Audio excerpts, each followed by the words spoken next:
Friends, colleagues and listeners, here we are, another podcast show, and I've got a great guest, a very engaged and enthusiastic man on his subject matter, and the person I'm talking about is Kristof Philips for TCR.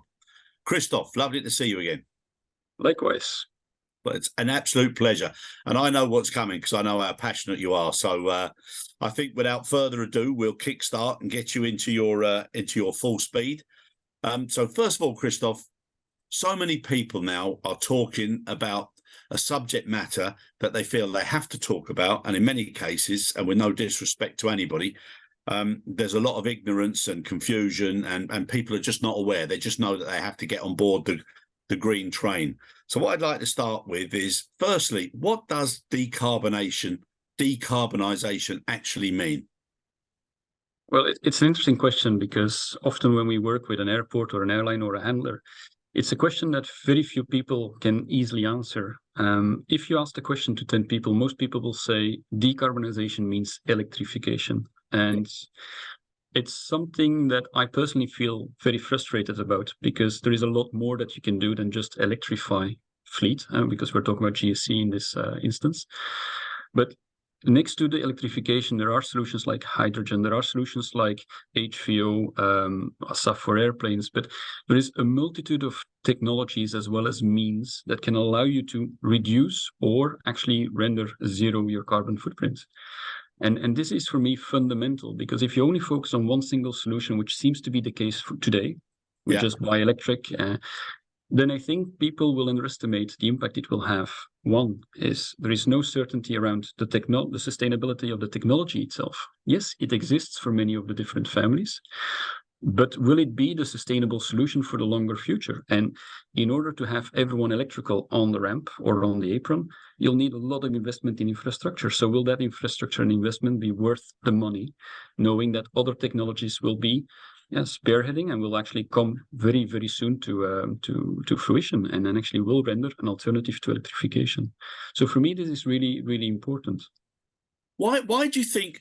I mean, like I said, I'm not the wisest man on this subject whatsoever. But just from a very simple, logical perspective, it's almost like you've got a concert, electrification are the main act that are on stage, and nobody's controlling the seats, and everybody seems to be rushing and trying to get in as quick as possible, but they don't have an actual plan of where they want to go and what stages, and then what happens if they get the first seats, who's going to be able to get past them. It's almost, and I know you said earlier, you said about first come, first serve.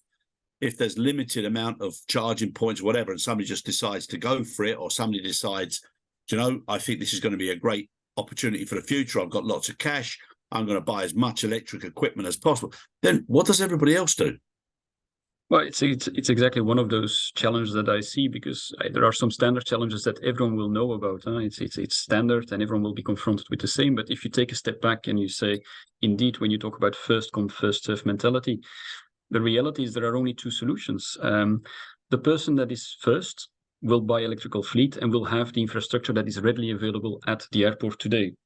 Then you'll reach a point where there will be another handler or an airline that actually comes and says, I would like to go electric. And the airport will say, look, we would like to facilitate, but we may not have the infrastructure at this stage. And then there are two scenarios that can occur. One is it will take for ages and everyone will be frustrated. Or if you have to do it and you do it in this way, then you can only result in having excessive investments in infrastructure, because you're adding up on top of, and you're not optimizing the use of what is available.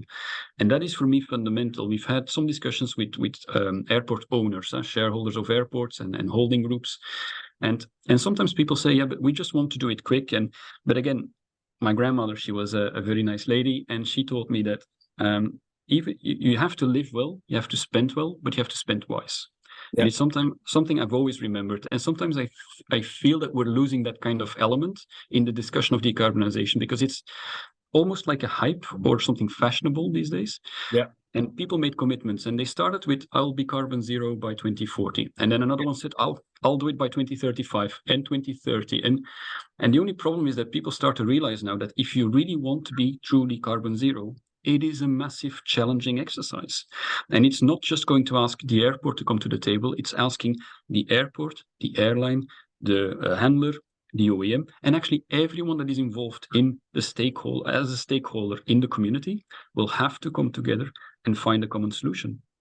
Going back to your question on first come, first serve, the reality is if you apply a logic of first come, first serve, so you allow the community to determine the pace and the rhythm, then the only thing you will be sure of is that at the end, it cannot be that the airport as a whole will be carbon zero, because you're allowing some people to achieve their targets, but you'll have to tell to others it will not be possible now or in the near future. And it means that by definition, as an airport community, you will not achieve your targets. And that would be a pity, because I do believe, to be very clear, that all of us involved, all of us are very sincere in trying to achieve it. But we just have to be careful that that desire to achieve and that desire to deliver, because the promises we've made, is not compensating or actually overruling our common sense. Because sometimes you don't need the big plan. You just need common sense, step by step, small steps, but every day a step forward. And if you keep doing that, there is no reason why we can't achieve our targets. Yeah, no, I agree with you. What do you think? What do you think about airports taking more responsibility for the community and their own ecosystem, and making the transparency and clarity of a clear commitment charter for all tenants or operators, and that would cover not just decarbonization, but that would also cover certain infrastructure, it would cover quality, customer experience, etc.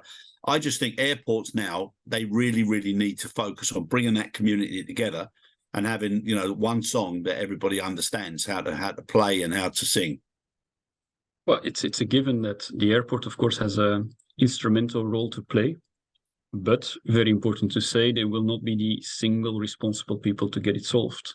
So for me, it's not about if the airport is on board, it will work. It will still require, indeed, even if the airport is doing this and is taking ownership and is setting the rules of the game and what is allowed and what's not allowed to run an operation on an airport.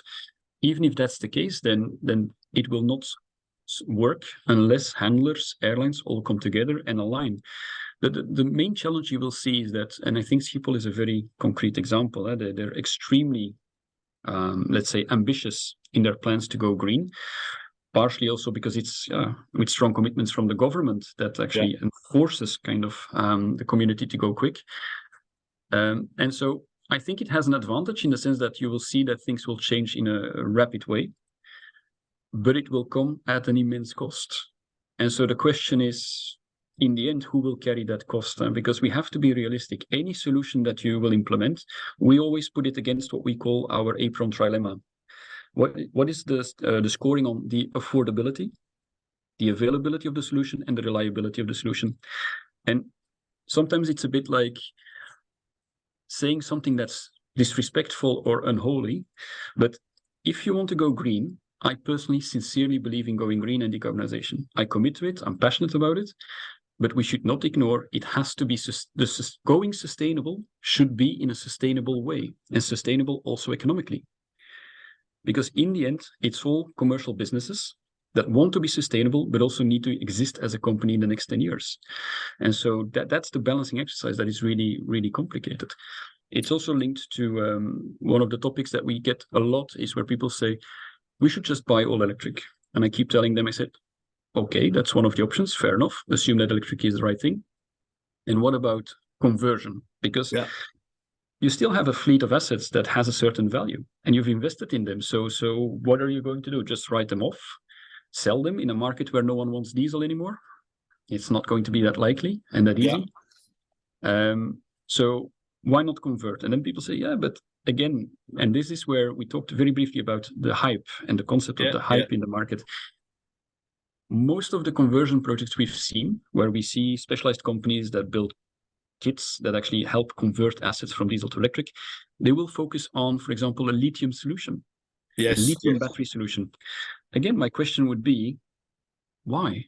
Because in the end, the only thing you try to do, people tend to forget the original idea, I think, but the only thing you try to do is go from a combustion engine solution to an electrical solution. And if an asset could run on a lead acid, why would you go for a lot more expensive solution, lithium, knowing that actually it is a transition solution. Any kit is something you will apply once. It's just to extend the life of something that has still economical value. And you want to extend that life, but also be compliant with your ambitions towards decarbonization. So why wouldn't it be more optimal to just do it in the smart way and the cost-effective way? But again, lithium is a bit of it's a fashionable thing to say. When I have these discussions, people say, I want to go lithium or electric and lithium. And I say, and what lithium would you like? What technology? LTO, LFP, NMC? And they say, there are more. I said, yes, there are more. And do you want high voltage or low voltage? Okay. So that's probably one of the biggest challenges in the market today on electrification is everyone thinks you need a battery and a charger. But it's a bit like Tesla. I always give the example when I give presentations, I give the example of the loader. When you open the drawer at your place and you would look at, I'm looking for a charger for my phone. How many charger types would you find? Yeah, and that's the biggest commodity in the world. Yeah. And it's not a standard. So imagine if you apply that same logic then to an OEM and battery manufacturers and charger manufacturers who are often different people. What do you think the likelihood is that we have one single standard in the in the aviation sector? There is none. And so you can the more practical example that people see with cars is Tesla. A Tesla you can charge on a Tesla charger, but not on another charger. Other cars you cannot charge on a Tesla charger. Why? Because of the battery management system.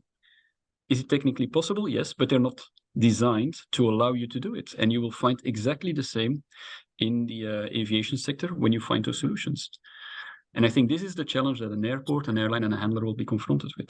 Kristof, you make a very interesting point there, and I mean it's not just now with the subject matter we're talking about today, but it defies logic when so many people are talking so much sense, and then you've got manufacturers, and the example you're using there with the phone chargers.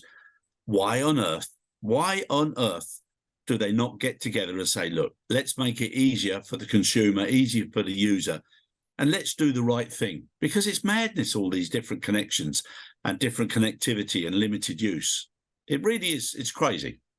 No, I agree. But I think, let's be fair, I think this is a trend and an evolution you see in every single sector for every product development. And people tend to forget electrification as a sort of development in the aviation sector is still relatively new. Yes, batteries have been there for many years, but smart and let's say intelligent batteries for lithium with a battery management system, that is still relatively new. They may exist for quite a while, but they have not been used very often. And so, of course, if it's not very used often, then people will not be confronted with the complexities of, I also need that charger, but my battery management system is not compatible. Yeah. And also, I think the proof is the learning curve. When over summer, we invested a lot of CapEx in, I called it our CapEx to fail. And we invested, we bought batteries, chargers, electrical equipment, and we just assumed we'll bring it to whatever airport, just one we selected randomly. There was no deliberate choice. And we said, okay, we'll start using it now. And then we found out, okay, all the things I'm just explaining, there is no compatibility. And actually, when I bought it, the OEM told me, with this asset, this charger and this battery, it will work. Okay, fine. We plug it in. The plug is made in China. The plug is a Chinese plug. It's not a European plug. First thing. Second thing, we plug it in. But you don't have the latest upgrade of the software. You should talk to the charger manufacturer who needs to upgrade now with the software. Okay, fine. And so on, and so on, and so on. And so it's all those practical things where it is clear. And again, no one who makes a statement in the sector, everyone that I've talked to is passionate and sincere. It's just everyone is, in Dutch we say, we are building the plane while flying. Yeah, and it's a bit what we're all doing. Yeah. It's we're learning as we go. And I think it's a sincere path that we're all going through, but it's sometimes a bit too simplified. People say the total cost of ownership of an electrical asset it's another statement that people make. Total cost of ownership of electrical assets is cheaper. Yeah, I can understand part of the logic in the sense that, yes, there are less moving components. So yes, you have lesser wear and tear and you have lesser spare parts that you need to replace. 100% agree. What people don't say is that an electrical component, specific components like a motherboard or something else is quite expensive if it breaks. And that for me is more important, is when you really take a step back and you look like, but who's going to work on those assets? Today you have mechanical technicians, mechanically schooled technicians. Tomorrow you will need electrotechnicians. Yeah. And the problem is that when you hire an electrotechnician, you're not hiring someone that is focused on the niche of the GSE. An electrician that you hire is the same guy that will work in the petrochemical sector, who will work with in any other sector, because it is about electricity. Yeah. And so then people say, yeah, but just train your staff. And we have our own internal academy and we train our staff. But it's not that straightforward, because I'm asking, first of all, there is an aging workforce across the aviation sector. And then telling someone who's been doing something for 40 years, good news, you can do something different. Again, people are still very enthusiastic. But what I missed personally is I had to find out, because I'm sitting in my office and I didn't realize, I thought we'll just give proper coaching and training and so on, but it's a different job. Yes. Because a mechanical technician, he's the guy who actually hits with a hammer and shakes and listens to the engine. Yeah, and then an electrician, he measures and he reads a plan, and it's a completely different job. It's just not the same. So I do understand why people are reluctant sometimes in changing, but all of this adds to the complexity of the conversion, because there's also safety risks. Huh? We have more and more assets now with high voltage, but if not done and dealt with properly, someone could die. And that's a risk that's completely different from what we did before. So it's very nice to go for green, but I also want to make sure that our staff is extremely safe and can operate in the safest way possible. And the same for our customers' employees. And so there are certain things we also need to learn and improve. Yeah. No, I think that accountability, Kristof, is so important. And again, I think the whole subject matter and the way you've explained it and expressed it here, it makes it not only more interesting, but it's good to learn. And there are so many people now in our industry, and also general public, that they've got to learn a lot more before they start making comments and pressures and commitments. And if they don't do that, there's going to be a very costly set of surprises ahead. I 100% agree. I think because again, when we talked about this subject, I'm quite open and vocal about the way I look at it as an individual. But none of the things that I'm saying is nothing I've seen in the market is saying that people are not sincere about what they attempt. It's just try to be realistic. It's not that simple and it's not that straightforward. And there are a multitude of different alternatives to get to the same topic. Sometimes when I ask people, what's your ambition? Is it carbon zero or carbon neutral? And they start looking at me like, is it not the same? Yeah. But it's not the same. You can offset, you can reduce your carbon footprint, and then you can be zero, because your energy source that you use to support and run your operation is zero carbon. But it's all those kind of things, all those terms, they're used a bit indifferently and all mixed up.